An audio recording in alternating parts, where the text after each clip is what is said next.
N बोनी की जिंदगी दिफा मुहिम जोई और साजिश की एक दिलफरेब कहानी है जो 18वीं सदी के अवाइल में बहरी कज़ाकी के सुनहरी दौर के दरमियान सामने आई। 1697 के आसपास काउंटी कार्क, आयरलैंड में पैदा होने वाली एन बोनी के इब्तिदाई साल असरार में डूबे हुए हैं। बहुत कम तारीखी रिकॉर्ड इसकी परवरिश के बारे में बसीरत पेश करते हैं। ताहम ये समुद्री कज़ाकी और उसके नतीजे में होने वाले कारनामों में इसका सफ़र है जिसने इसे इस दौर की सबसे मशहूर शख्सियात में से एक के तौर पर अमर कर दिया है। एक ऐसे मुआशरे में परवरिश पाई जहां ख्वातीन की एजेंसी और मौक़े महदूद थे, एन बोनी ने अपने वक्त के मुआशरती उसूलों के खिलाफ बगावत की। इसके पास बहादुर जज्बा और एडवेंचर के लिए नाकाबिल तस्खीर प्यास थी, ऐसी खुसूसियात जो उसे समंदरों पर कज़ाकी की जिंदगी की तरफ राग़िब करती थीं। बोनी की कन्वेंशन की खिलाफ वर्जी इसकी जिंदगी के अवाइल में शुरू हुई, जिसने समुद्री डाकू के तौर पर उसके काबिल ज़िक्र कारनामों की मंजिलें तय कीं। लेजेंड यह है कि एन बोनी को पहली बार एक जहाज़ पर बहरी कज़ाकी का सामना करना पड़ा जिसकी कमांड कैप्टन जैक रिकहम ने की थी, जिसे कैलिको जैक के नाम से जाना जाता है।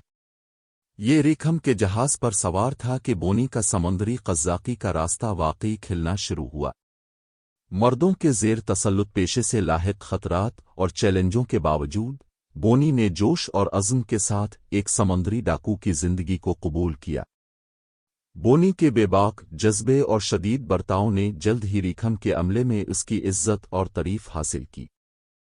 उसने अपने आप को एक काबिल और निडर मल्लाह के तौर पर साबित किया जो उसके रास्ते में आने वाले किसी भी चैलेंज का मुकाबला करने के लिए तैयार है।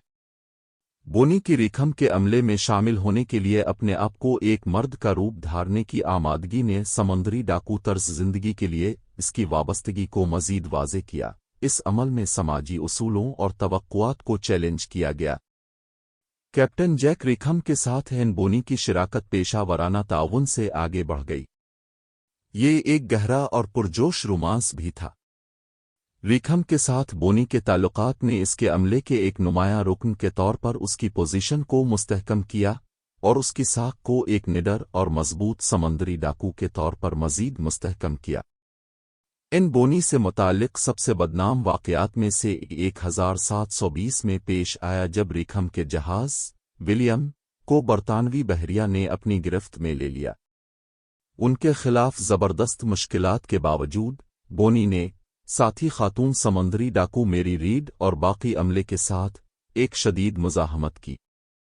तारीखी बयानात के मुताबिक जबकि बहुत से मर्द कज़ाक डेक के नीचे दबके हुए थे, बोनी और रीड अपनी जगह पर खड़े रहे, बहादुरी से लड़ते रहे, यहाँ तक कि बिलाखिर बरतानवी अफवाज के हाथों उन पर काबू न पाया गया। उनकी गिरफ्तारी के बाद एन बोनी और मेरी रीड को बहरी कज़ाकी के मुकदमे का सामना करना पड़ा। इब्तिदाई तौर पर उनकी जिन्स ने उन्हें सजाए मौत से बचाने के बावजूद दोनों ख़वातीन को बिलाखिर उनके जराइम का कसूरवार ठहराया गया। एन बोनी की किस्मत तारीखी बहस का मौजू बनी हुई है। मुतज़ाद अकाउंट्स के साथ ये तजवीज़ किया गया है कि उसे फांसी दी गई है या उसकी सज़ा को तब्दील कर दिया गया है। एन बोनी की मीरास इन लोगों के नाकाबिल तस्खीर जज्बे के सबूत के तौर पर बरकरार है जो कन्वेंशन की खिलाफ वर्जी करने और अपना रास्ता खुद बनाने की हिम्मत करते हैं। इसकी कहानी तारीख दानों, मुसन्निफीन और शायकीन को यकसां तौर पर मशहूर करती है। किताबों, फिल्मों और मीडिया की दीगर शक्लों में अनगिनत रेटिलेंस को मुतासिर करती है।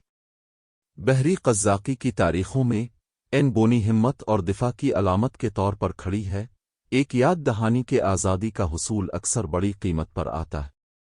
इसका नाम इन लोगों के लिए इल्हाम की रोशनी के तौर पर जिंदा रहता है जो मुआशरे की मजबूरियों के पाबंद होने से इनकार करते हैं और जो खतरात से कत नज़र अपना रास्ता खुद तय करने की हिम्मत रखते हैं। एन बोनी की शानदार जिंदगी और कारनामे समंदर के पायदार रग़बत और उन निडर अफराद की गवाही के तौर पर काम करते हैं जिन्होंने इसके गद्दार पानियों पर तशरीफ़ ले जाने की हिम्मत की।